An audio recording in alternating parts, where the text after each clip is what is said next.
In the quiet ambiance of a small-town motel, a seemingly ordinary middle-aged man meticulously parks his SUV, engrossed in the task of polishing its appearance. Unbeknownst to the onlookers, this man is Daniel Printz from Bostic, North Carolina, who had callously murdered an 80-year-old woman just an hour earlier. Strangely carefree, he strolls away, concealing the fact that he's a serial killer, enjoying the warm South Carolina day. No one suspects that he's en route to conceal the woman's body in the North Carolina mountains, marking at least his fourth kill. Join us as we unravel the diabolical case of serial killer Daniel Printz. Before we embark on this chilling journey, our hearts go out to the loved ones of Edna Suttles and the other victims entwined in this harrowing tale. The stage is set on August 27, 2021, in the picturesque town of Travelers Rest near the North and South Carolina border. Daniel Printz, a 59-year-old handyman, chose this idyllic rural area as his hunting ground. Having developed a friendship with Edna Suttles, an 80-year-old retired businesswoman and the owner of A1 Freedom Bail Bonding, Printz had been working on her home. Edna, a vibrant and active member of the community, dedicated her morning to aiding a homebound friend. However, she mysteriously never reached her intended destination. Greenville County 911, what's the location of your emergency?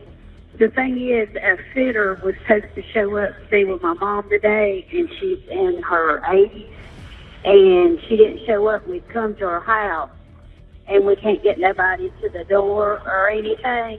Her name is Edna Suttles. Vic's not like her. She shows up like clockwork. So something's wrong. In most places, the usual idea is that an adult isn't officially missing until 24 hours have elapsed without contact. But things are different now with the Greenville County Sheriff's Office. They decided to change the rule. They were sent to check on Suttles, but she didn't answer the door. After they got permission to go inside, authorities entered her home. They looked around and found nothing. No sign of her, no clues, and no signs of trouble. What's interesting is that her champagne-colored Jeep Grand Cherokee wasn't parked at her home. This made them start to think that something might have gone wrong or bad for her. Edna went missing, prompting police alerts and media coverage describing her vehicle and license plate, emphasizing the possibility of urgent medical needs. Unbeknownst to them, Edna had already been killed and taken across state lines. 7 days later, a local officer discovered her Jeep in a Best Western hotel parking lot in Travelers Rest. The vehicle, strategically parked, concealed its license plate. After confirming Edna's absence at the hotel, the Greenville County Sheriff's Office reviewed security footage. They uncovered crucial information shedding light on the mysterious circumstances surrounding Edna's disappearance. Footage shows a man driving a Jeep into the parking lot, clearly not Edna Suttle. After exiting the car, he meticulously wipes down the interior of the front passenger door, the door frame, and quarter panels. After a brief departure, he returns for a final wipe down before walking away. Sometimes when people go missing, it's not always something bad. They might just be on a quick trip without telling anyone or dealing with personal challenges. However, a recent case took a disturbing turn, prompting investigators to delve into the mystery. Now, investigators focus on a mysterious man and events preceding the 1:46 p.m. timestamp on a security video. With hours unaccounted for since Suttles left home that morning, investigators scour security footage, diligently piecing together a timeline. A Food Lion supermarket in Travelers Rest, South Carolina, captured a Chevrolet Cruze entering at 9:22 a.m. on August 27, 2021. 8 minutes later, at 9:30 a.m., Edna Suttle heads out in her champagne-colored Jeep Grand Cherokee is caught on a security camera from a nearby antique store. Around 9:38 a.m., the footage reveals a man who matches the person spotted near her Jeep at the Best Western. This man, later identified as Daniel Printz, buys strawberry yogurt cups at Food Lion using a store rewards card. Shortly after, Edna arrives at the grocery store. At the grocery store, Printz, holding a grocery bag, interacts with Edna. He then fetches a small bag from his car and joins Edna in the front passenger seat of her Jeep. After a few minutes, they drive off together from the grocery store's parking lot. After waiting for 4 hours, a video captures Suttle's Jeep leaving her home around 1:43 p.m., heading back to the Food Lion supermarket. Around 2:02 p.m., the Jeep parks in a different area, and Printz, who drove it, steps out. He walks across the parking lot to a Chevy Cruze he arrived in. Printz moves something between the two cars. A closer look reveals a person with distinctly blonde hair, likely Subtle. Printz then takes Subtle's Jeep, leaving the blonde-haired person in his car, seemingly motionless. 5 minutes later, Printz parks the Jeep at the Best Western parking lot. He wipes it down and walks back towards the Food Lion parking lot. By 2:14 p.m., Printz returns to his Chevy Cruze. Without unmoving Suttles, he drives away. The trail of video evidence stopped, but we found out that Printz bought something leading us to his home. His rewards card details gave us an address in Bostic, North Carolina, around 70 miles away. So, who is this Daniel Glenn Printz guy? Well, he's originally from Michigan and moved to the quiet North Carolina mountains a few years ago. He and his wife, KK, settled in Rutherford County, and he started working as a handyman. Rutherford County is friendly. Printz seemed to have a knack for making friends with elderly single or widowed ladies. He built trust and relationships with them. However, there's more to his story. When he was younger, he joined the military to get away from a troubled life. Unfortunately, that didn't last long.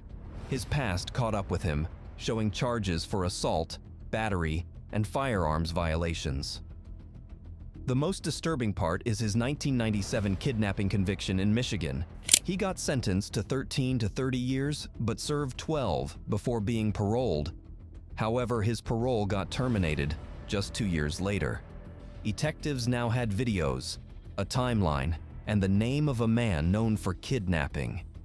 The Greenville County Sheriff's Department contacted the Rutherford County Sheriff's Department across the state line. There was probable cause for auto theft, and a warrant to arrest Printz and search his property was quickly granted. The Rutherford County Sheriff willingly helped serve the warrant. Printz surrendered calmly to the heavily armed officers on his property. Totally cooperating, just relax. Not doing anything, not cooperating.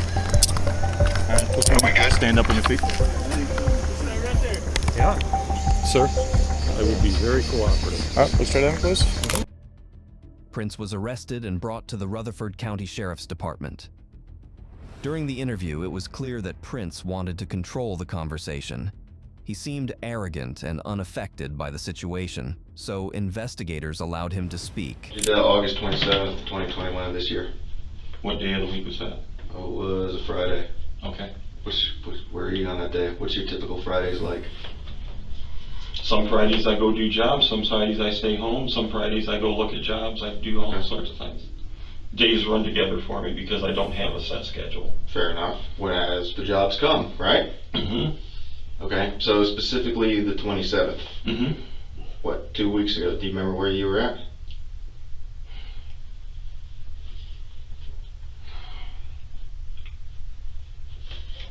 Not specifically. Where do you think you were at?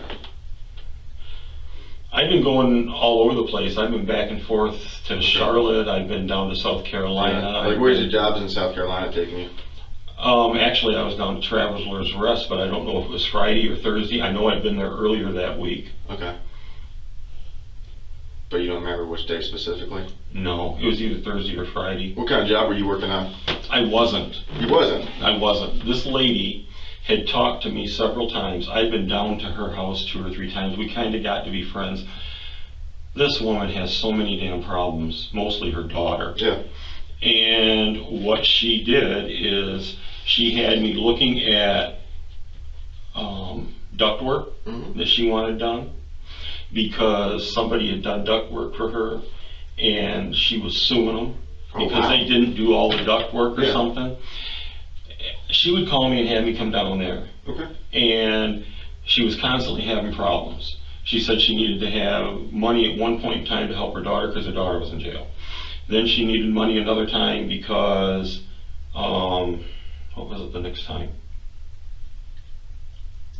She was hiring a private investigator because her son-in-law she talked to me all kinds of stuff about it. We got to be pretty good friends about stuff like that.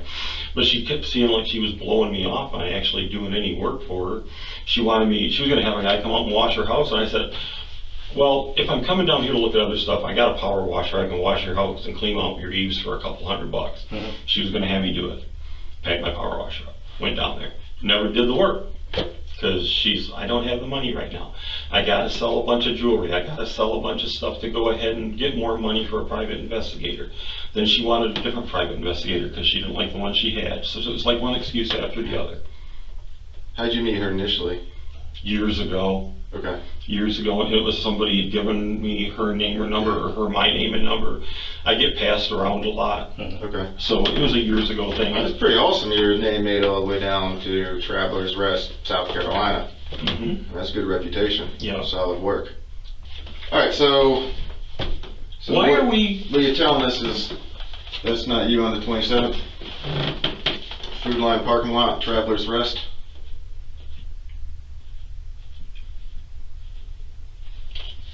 I don't think so. That's not you. That's me. Where's that? Food Line, August 27th, 2021, 9:23. Okay. 22 seconds. Ringing a bell? Yep.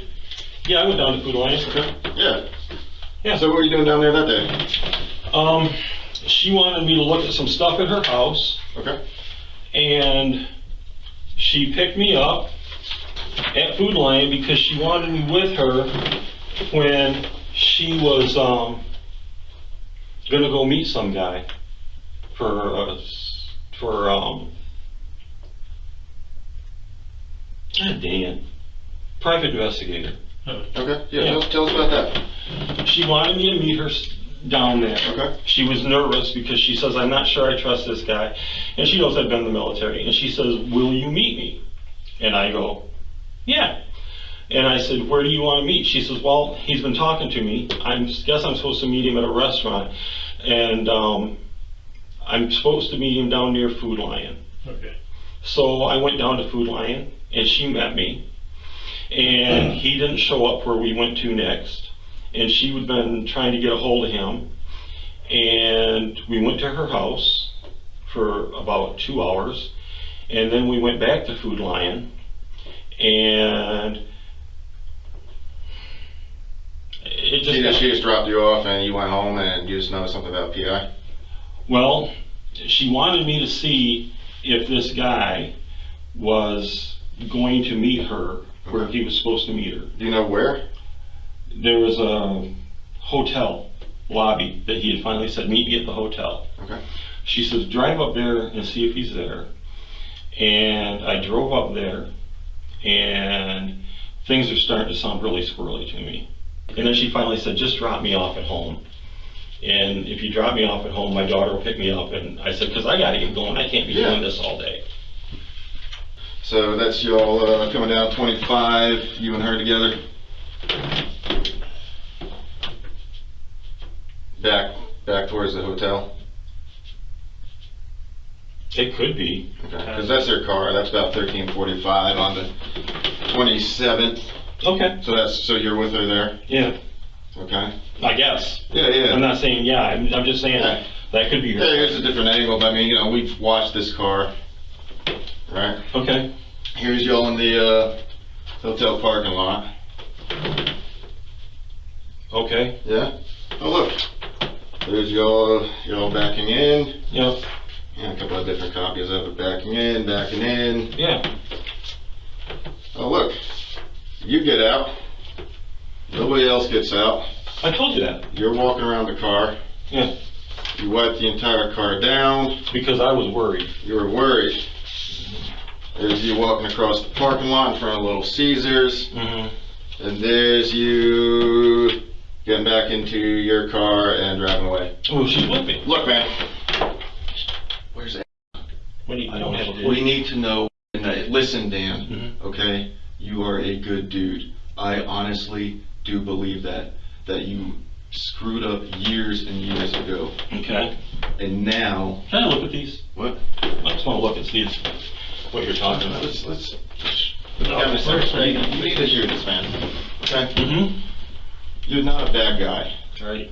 Nobody is saying that you're some evil, twisted dude. Mm-hmm. Okay? Where's right now? Her family is desperately looking for her. She's missing right now. Yes, Dan, where is Edna? I don't have a clue. Yes, I dropped you her off at her house. Dan, please listen. You did not drop her off at her house. We have followed that car the entire day, up and down 25. There's a number of minutes that are unaccounted for that are not by her house. Okay? Which car? Mine or hers? Dan, stop playing games. You know what we're When I talking got, about. okay, I can help you here. Okay. You gotta give me a second. You gotta let me answer the questions when they're asked. When I dropped her vehicle off looking for the guy, she said she wanted me to take her and drive around in my vehicle. So I left her vehicle. I went down to Food Lion and she was in my vehicle with me. And I dropped her off at home. Dan, we watched the video. She is not. The car sits there. It sits there, man. No, not in her car. No hurry. My car. We I watched you dropped go her back off to with Food my Lion. car. You did not drop anyone off, man. I picked her back up. She sat in my car at Food Lion and I went back and got her. No, you did not. When are you trying to say?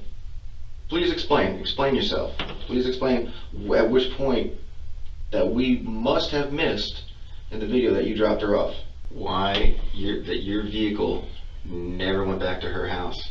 We have your vehicle, that silver car, going straight up 25 and not stopping at her house. That's not true. It is true. I Dan. stopped at her house. What's your wife going to think about this? Well, my wife would be very upset if I had done something, but I didn't, and I don't know where Edna is. I think you do, Dan. No. I don't know where Edna is. Yes, you do. No, I don't. Dan. Let's go back to why you wiped the car down. What you said you were worried about what? The only thing I did was because I knew I'd been in and out of her car all the time with her. I'm like, there is no way in hell I'm going to just leave this thing here because she's got somebody that's after her. It's not making sense. I mean, you're the last person to be in a vehicle you wiped out of a lady that's missing. That sounds really fucked up. It does. It does. That's why we're here. But and then it's fucked up as it sounds. We're having to do it right. We're going to do it right but we got guys down there now that are homing in about where we think she might be.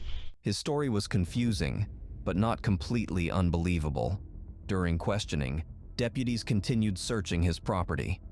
They discovered a significant collection of weapons, such as 2 AR-15s and about 20 handguns, along with a large amount of ammunition. Notably, the serial numbers on the AR-15s had been removed. In the US, it's against the law for people who have been convicted of serious crimes to own guns. However, this guy had a bunch of them, and he even removed the serial numbers, which is also illegal. This made things worse for him. Because of these gun violations, the investigation moved up to the federal level. This meant that the person, Printz, could be kept in custody for a longer time while they looked into everything. As they searched Printz's house, they found more evidence. But this evidence wasn't about the disappearance of Edna Suttles. Instead, it revealed that Printz was a serial killer who had been living in the community without anyone knowing for years. Even his wife didn't know about the crimes he had committed. Among the belongings of Printz, deputies discovered the driver's license and passport of Nancy Rigo, a 66-year-old woman from nearby Charlotte, North Carolina. Nancy, a widow, had been missing since 2017 and had limited contact with her family through sporadic emails and texts during this period. Strangely, she or someone posing as her consistently avoided direct meetings with family members. The Printz also had possession of Nancy's wallet, along with financial records. Additionally, Printz was found with Nancy's bank card in his wallet. This collection of evidence led law enforcement to consider the possibility that Nancy might be dead and Printz could be using her financial resources. Law enforcement had new suspicions, so they got another search warrant to find more information about Rigo.